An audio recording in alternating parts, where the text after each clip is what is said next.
Assalamualaikum warahmatullahi wabarakatuh. Ibu bapak yang kami hormati, serta rekan-rekan sekalian yang bahagia, kami dari kelompok 4 akan mempresentasikan hasil diskusi kami mengenai keterampilan dasar ilmu-ilmu sosial. Untuk itu, izinkan saya memperkenalkan anggota dari kelompok 4. Yang pertama, Az-Zahra Aulia Karomatun Nisa dengan NIM 2003380, Dina Siti Hanifa 2006346, Ula Waliyah Umi Kulsum 2008247, Bambang Nur Hadianto 2008547, Indira Shipakare Handak 2009144, Siti Elni Alianti 2008929, dan saya sendiri Siti Utami Mutmainah 2009349. Ada apa saja yang ada di dalam keterampilan dasar ilmu-ilmu sosial? Yang pertama, definisi dan pendahuluan. Yang kedua, keterampilan bertanya. Yang ketiga, keterampilan memperoleh informasi. Yang keempat, keterampilan memanfaatkan informasi. Yang kelima, keterampilan menyajikan informasi. Yang keenam, keterampilan menyusun generalisasi. Dan yang terakhir adalah keterampilan menguji generalisasi. Saya Ula Waliyah Kulsum dengan NIM 2008247. Saya akan menyampaikan pengertian dan manfaat keterampilan sosial. Dikutip dari artikel jurnal yang ditulis oleh Suryati dan Hayati, ada beberapa tokoh yang menyatakan pendapatnya tentang keterampilan sosial. Yang pertama ada dari Curtis, yang menyatakan bahwa keterampilan sosial merupakan strategi yang digunakan ketika orang berusaha memulai ataupun mempertahankan suatu interaksi sosial. Yang kedua ada dari Kelly, yang mengatakan bahwa keterampilan sosial adalah keterampilan yang diperoleh individu melalui proses belajar yang digunakan dalam berhubungan dengan lingkungannya dengan cara baik dan tepat. Hal ini bertujuan untuk mendapatkan pengukuh dari hubungan interpersonal yang dilakukan dan menolak hadirnya suatu keadaan yang tidak menyenangkan. Yang ketiga ada dari Morgan. Ia berpendapat keterampilan sosial adalah kemampuan untuk menyatakan dan berinteraksi secara positif dengan orang lain. Dengan adanya batasan-batasan pengertian keterampilan sosial yang tadi, dapat disimpulkan bahwa keterampilan sosial adalah kemampuan yang muncul melalui proses belajar setiap individu dalam rangka berusaha memulai ataupun mempertahankan interaksi sosial dengan cara yang baik dan positif, sehingga berdampak baik bagi dirinya dan hubungan sosial di lingkungannya. Lalu selanjutnya ada manfaat. Dikutip dari Hertinjung, menurut Gilay dan kawan-kawan, keterampilan sosial adalah untuk mendukung pembelajaran individu, yaitu mendukung keterampilan komunikasi, keberhasilan akademik, adaptasi di sekolah, hubungan pertemanan, dan mendukung lingkungan pembelajaran yang positif. Hal ini menunjukkan bahwa keterampilan sosial sangatlah wajib untuk dimiliki, apalagi sebagai calon tenaga pendidik yang akan menjadi orang terdekat bagi anak didik saat di kelas. Ini sangat menunjang dan mendukung terjadinya pembelajaran yang positif. Assalamualaikum warahmatullahi wabarakatuh. Saya Az-Zahra Aulia Karomatun Nisa dengan NIM 2003380. Di sini saya akan menjelaskan tentang keterampilan bertanya dalam ilmu sosial. Keterampilan bertanya adalah keterampilan dasar yang harus dimiliki oleh setiap guru. Pengajuan pertanyaan yang efektif oleh guru dapat mengarahkan siswa untuk memahami isi pelajaran, meningkatkan rasa ingin tahu, merangsang imajinasi, memotivasi siswa untuk memperoleh pengetahuan baru, mengarahkan perhatian siswa, menjaga agar siswa tetap terlibat dalam proses pembelajaran, memberikan ruang bagi siswa untuk mengekspresikan diri, serta meningkatkan partisipasi siswa. Raub 1999 dan Husin 2006. Menurut Polah dan Bah, 1984, keterampilan bertanya dibagi menjadi dua, yaitu keterampilan bertanya dasar dan keterampilan bertanya lanjut. Keterampilan bertanya dasar memiliki beberapa konsep dasar yang perlu diterapkan dalam mengajukan segala jenis pertanyaan. Terdapat pertanyaan yang baik bila guru ingin mengajukan pertanyaan kepada siswa. Kesatu, pertanyaan harus mengandung bahasa yang mudah dimengerti oleh siswa. Kedua, pertanyaan tidak luas cakupannya. Ketiga, pertanyaan tidak mengandung makna ganda. Keempat, Pertanyaan disampaikan secara singkat dan jelas. Terdapat beberapa kebiasaan dalam mengajukan pertanyaan yang perlu dihindari, yaitu pertama, menjawab pertanyaan sendiri, kedua, mengulangi pertanyaan sendiri, ketiga, mengulangi jawaban siswa, dan lain-lain. Yang kedua, ada keterampilan bertanya lanjut.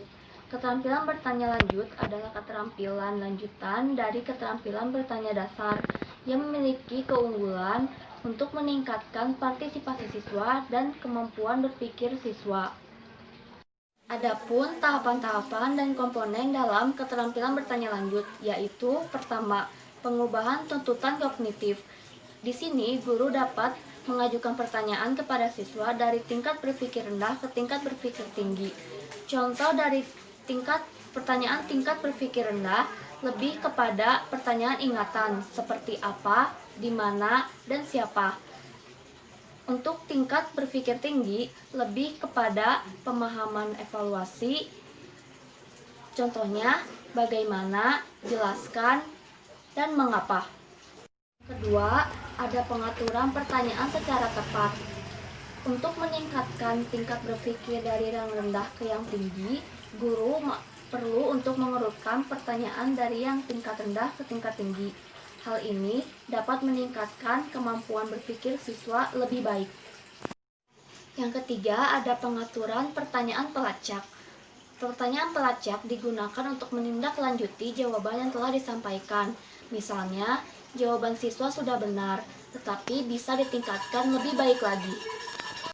Yang keempat, ada peningkatan terjadinya interaksi. Dengan menggunakan keterampilan bertanya lanjut secara maksimal, dapat memungkinkan terjadinya interaksi dalam pembelajaran di dalam kelas. Dalam prakteknya, keterampilan bertanya lanjut dibagi menjadi 3. Pertama, yaitu pada saat awal kegiatan pembelajaran. Di sini, guru dapat menunjuk siswa agar dapat menjelaskan kembali materi sebelumnya. Yang kedua, pada saat kegiatan inti pembelajaran. Di sini, guru dapat memberikan kesempatan kepada siswa untuk memberikan pertanyaan atau menjawab pertanyaan, contohnya kegiatan diskusi. Yang ketiga adalah pada akhir pembelajaran. Kegiatan di sini adalah menarik kesimpulan. Di sini, guru dapat memberi kesempatan kepada siswa untuk menjelaskan kembali materi yang telah guru sampaikan. Lalu setelahnya, guru dapat menguatkan penjelasan siswa tersebut. Sekian dari saya, mohon maaf bila ada kesalahan. Materi selanjutnya akan disampaikan oleh rekan saya. Terima kasih. Assalamualaikum warahmatullahi wabarakatuh. Di sini saya Indra Syifa Karahandak dengan NIM 2009144 akan menjelaskan mengenai keterampilan memperoleh informasi. Sebelumnya kalian udah pada tahu belum sih informasi itu apa? Jadi, informasi adalah sekumpulan data ataupun fakta yang diperoleh ataupun diproses dengan cara tertentu sehingga mempunyai makna bagi penerimanya. Nah, informasi ini merupakan hal yang paling dasar dan juga hal yang paling penting untuk diketahui oleh semua orang. Mengapa seperti itu? Karena dengan adanya informasi ini dapat mempermudah kita dalam memecahkan suatu masalah. Ada berbagai macam cara yang dapat digunakan untuk memperoleh informasi, yaitu yang pertama, membaca buku, yang kedua adalah dengan media massa, dan yang ketiga, di lingkungan masyarakat. Yang pertama adalah membaca buku. Membaca adalah suatu proses yang dilakukan untuk menyampaikan pesan dari si penulis kepada si pembaca melalui media kata-kata ataupun bahasa tulis. Sedangkan buku adalah jendela dunia. Buku merupakan sumber informasi yang dapat membuka wawasan kita mengenai hal-hal aspek kehidupan seperti ilmu pengetahuan, sosial, dan juga budaya. Ada beberapa keuntungan di dalam membaca sebuah buku. Yang pertama yaitu dapat membuka wawasan. Jadi cerita maupun ide-ide yang tertuang di dalam sebuah buku tersebut dapat membantu kita untuk lebih mengenal dunia dan juga mendapatkan pemahaman lebih daripada sebelumnya. Yang kedua adalah dapat meningkatkan kualitas memori. Jadi, dengan membaca buku tersebut dapat memberikan andil bagi kita untuk meningkatkan kualitas otak kita dalam proses mengingat. Yang ketiga adalah menambah kosakata. Semakin banyak buku yang kita baca, maka akan semakin banyak pula hal-hal yang kita dapatkan yang belum pernah kita dapatkan sebelumnya. Adapun kelemahan di dalam membaca buku adalah yang pertama, bahwa membaca buku memerlukan keterampilan yang tinggi. Jadi tidak semua orang mampu membaca buku hanya dalam sekali baca saja. Terkadang perlu berulang-ulang kali dalam membacanya. Nah, hal ini terjadi karena tidak semua orang itu mampu menangkap apa makna ataupun isi yang ada di dalam buku tersebut. Yang kedua yaitu rawan dan juga rentan untuk sobek, apalagi jika buku tersebut sering dibawa berpergian. Yang ketiga, di dalam memperoleh informasi dengan membaca buku juga terkadang memerlukan mood ataupun niat yang kuat.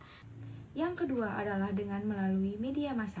Menurut Sangara tahun 2002, bahwa media massa adalah alat-alat yang digunakan untuk penyampaian pesan-pesan dari sumber kepada halayak menggunakan alat elektronika seperti TV, radio, dan juga surat kabar. Ada beberapa keuntungan dalam media massa. Yang pertama adalah pesan yang kita kirimkan akan dengan cepat sampai kepada si penerima. Contohnya WhatsApp. Jadi, kita tidak perlu menunggu lama-lama agar si pesan tersebut dapat tersampaikan. Yang kedua adalah lebih aktual dan juga lebih terkini, jadi tidak akan ketinggalan zaman. Tiga, info yang didapat itu akan lebih dipercaya karena dilengkapi dengan tayangan gambar ataupun foto. Kelemahan dari bermedia massa yaitu yang pertama, belum meratanya seluruh pelosok tanah air dimasuki oleh aliran listrik, jadi itu akan cukup menyulitkan dalam penggunaan elektronik. Yang kedua, yaitu membutuhkan waktu yang khusus untuk menyimak informasi, karena yang melihat informasi tersebut bukan hanya anak-anak generasi milenial saja. Yang ketiga, di dalam penggunaan media massa ini, tidak semua masyarakat mampu untuk membeli ataupun berlangganan surat kabar ataupun majalah. Poin yang ketiga adalah cara untuk memperoleh informasi itu, yaitu di lingkungan masyarakat. Keuntungannya yaitu antara lain, yang pertama, bahwa interaksi maupun hubungan baik dengan masyarakat itu dapat menunjang kegiatan yang lainnya. Yang kedua yaitu mendapatkan informasi langsung dari narasumber apabila narasumbernya itu merupakan anggota masyarakat itu sendiri. Adapun kelemahan di dalam lingkungan masyarakat adalah yang pertama, adanya berita simpang siur, yaitu berita yang tidak sesuai dengan kebenarannya.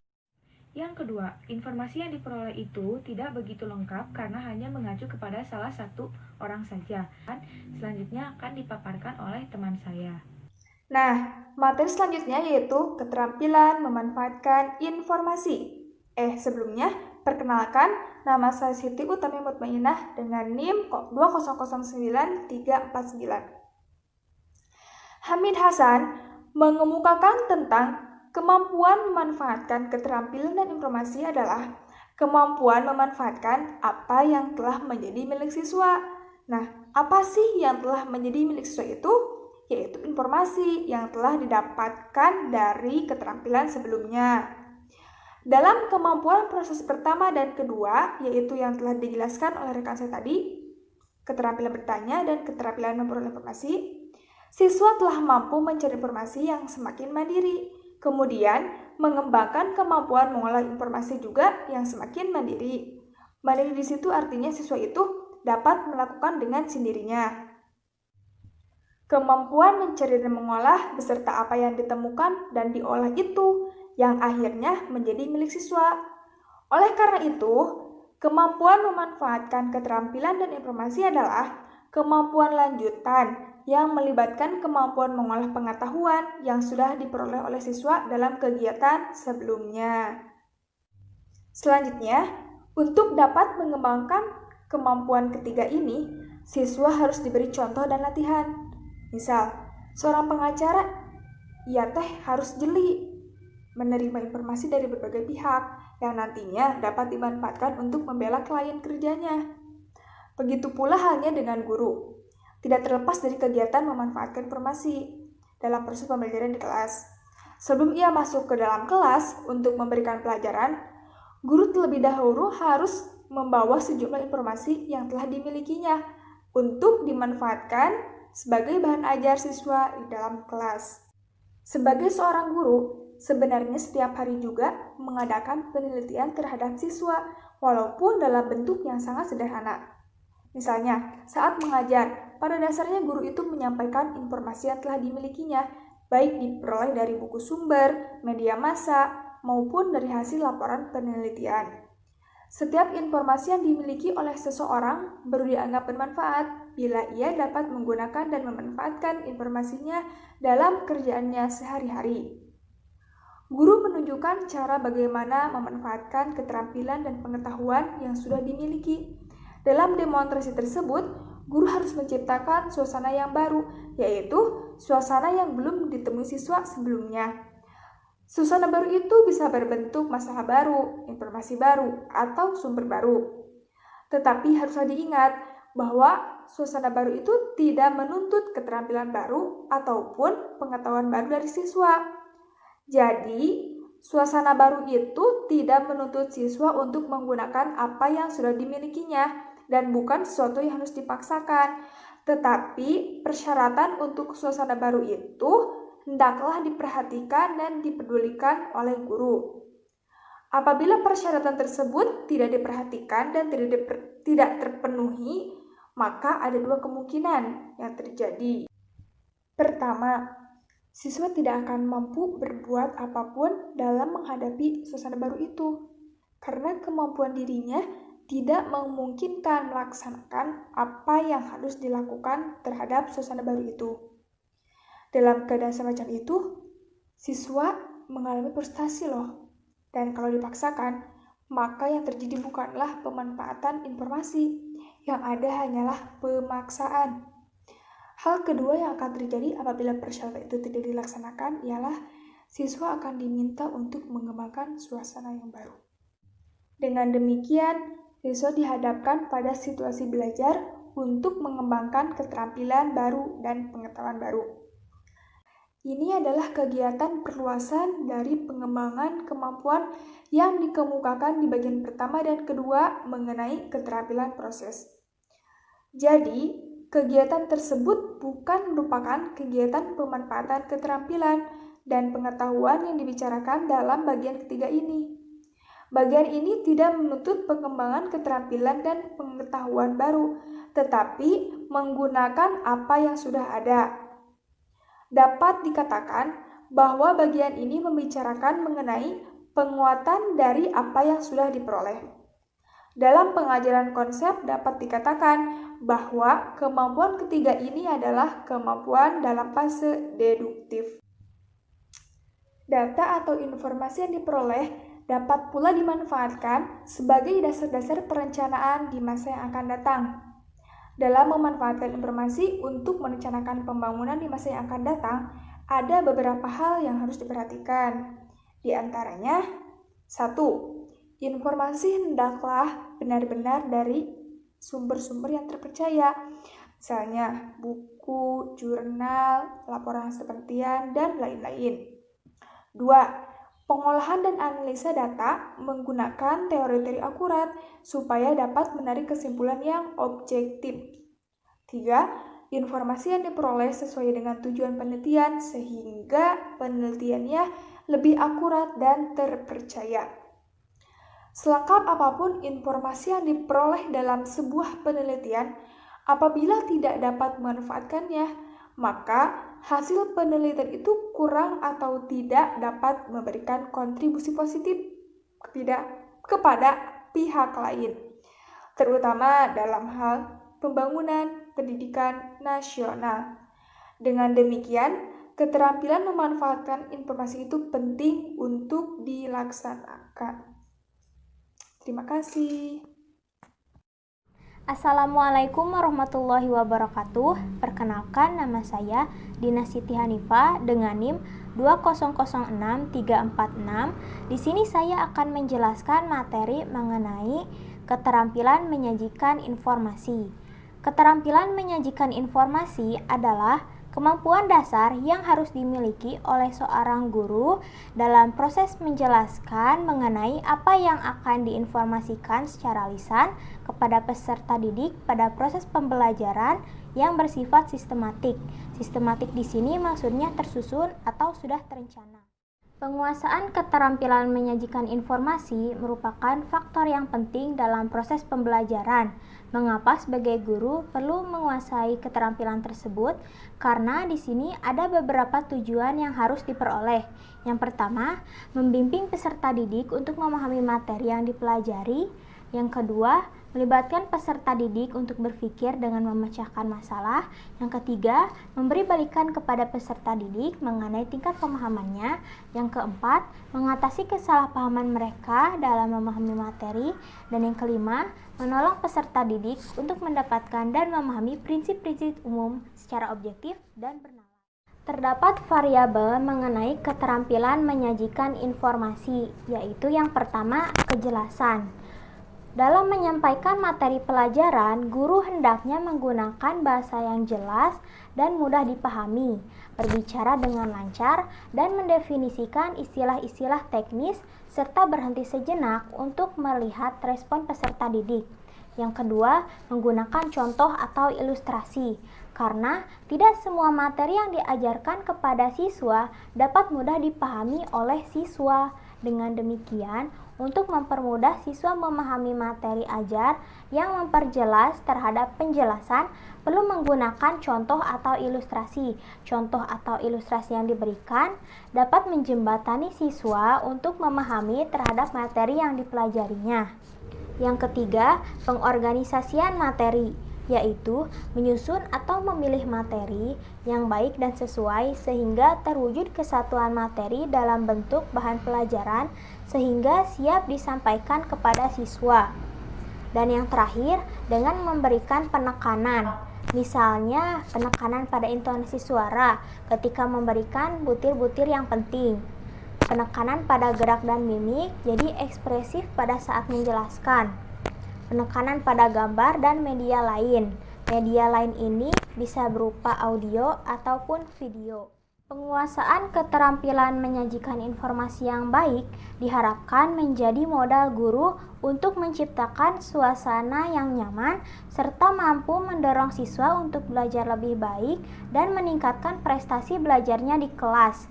Agar motivasi belajar siswa tinggi, guru hendaknya perlu memperhatikan hal-hal berikut. Yang pertama, seorang guru hendaknya mampu mengoptimalisasikan penerapan prinsip belajar. Dan yang kedua, guru hendaknya mampu mengoptimalisasikan unsur-unsur dinamis dalam pembelajaran. Karena dalam proses belajar, seorang siswa terkadang dapat terhambat oleh adanya berbagai permasalahan, dapat disebabkan oleh kelelahan jasmani ataupun mental siswa. Cukup sekian dari materi yang dapat saya sampaikan. Materi selanjutnya akan dijelaskan oleh rekan saya yang lain.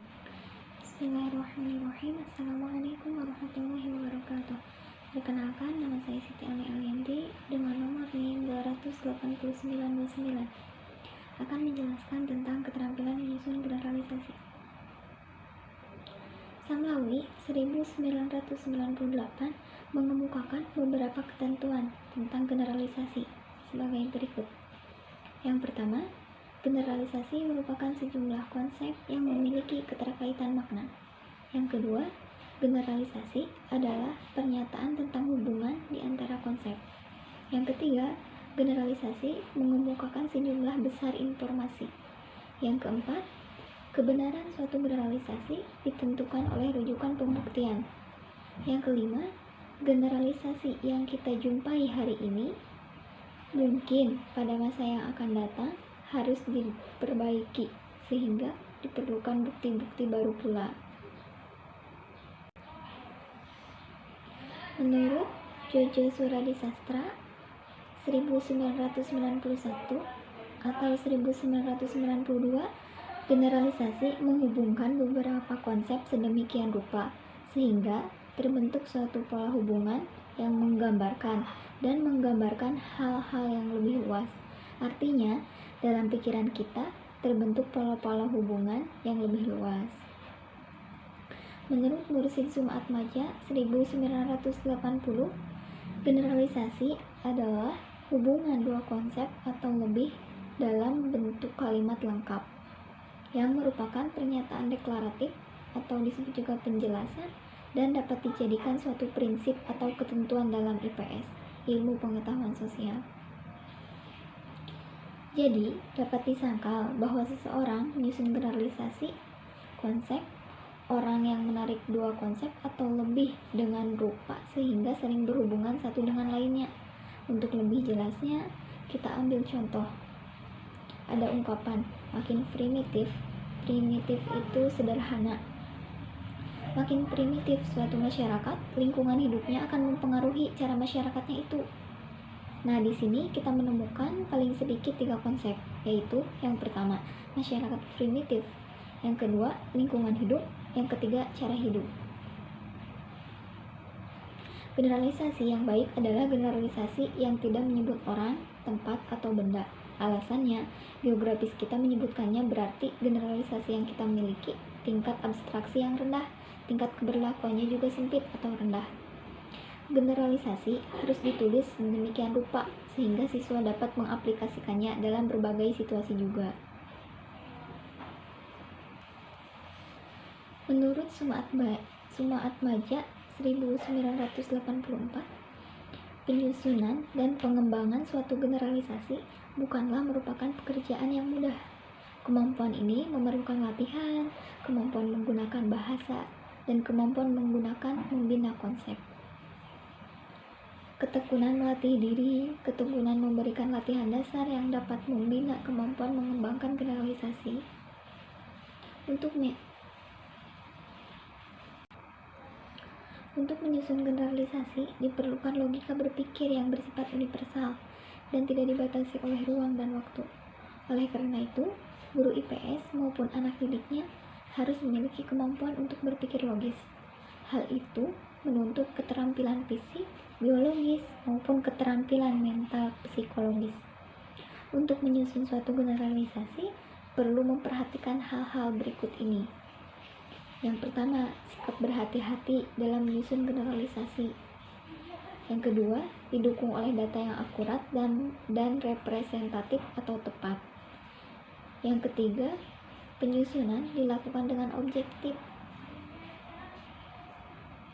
Yang keempat, jangan tergesa-gesa dalam membuat generalisasi.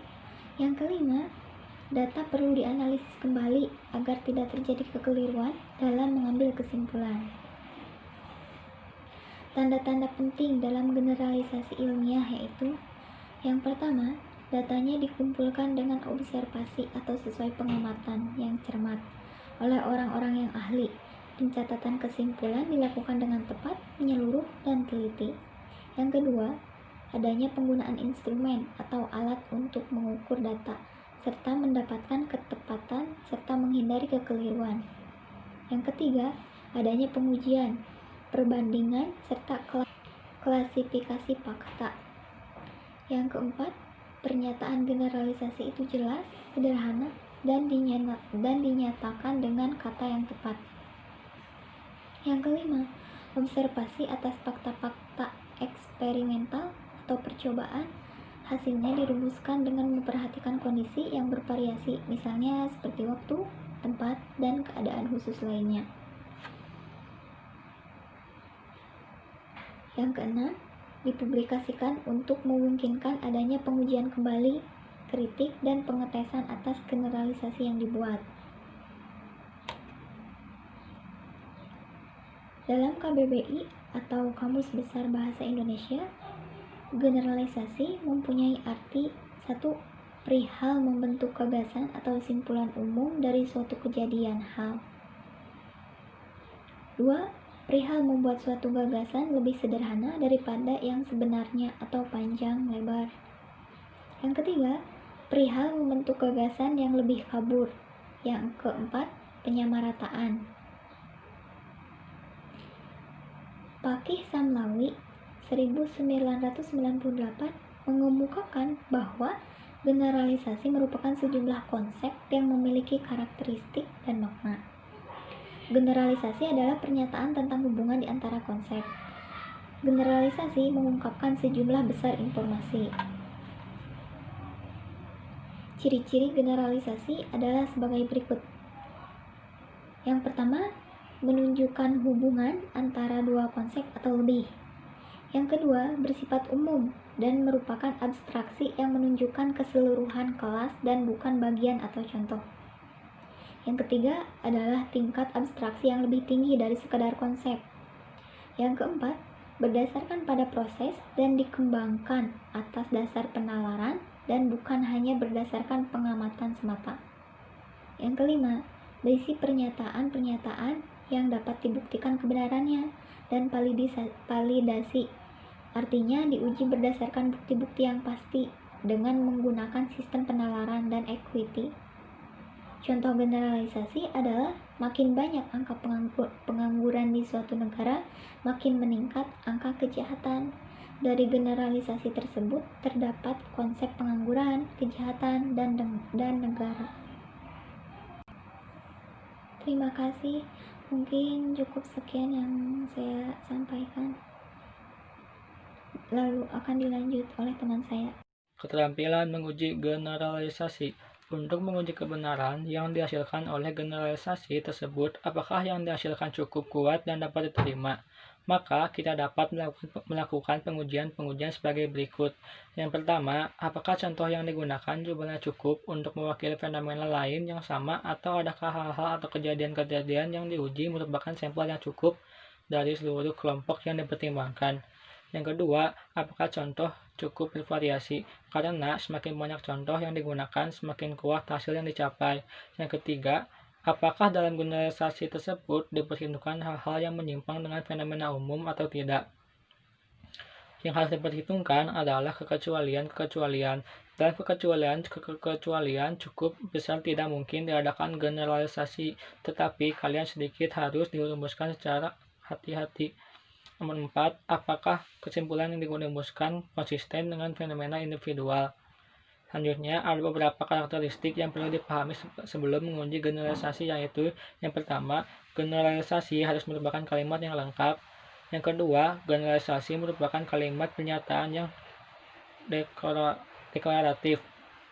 Yang ketiga, generalisasi merupakan hubungan dari beberapa konsep yang membentuknya.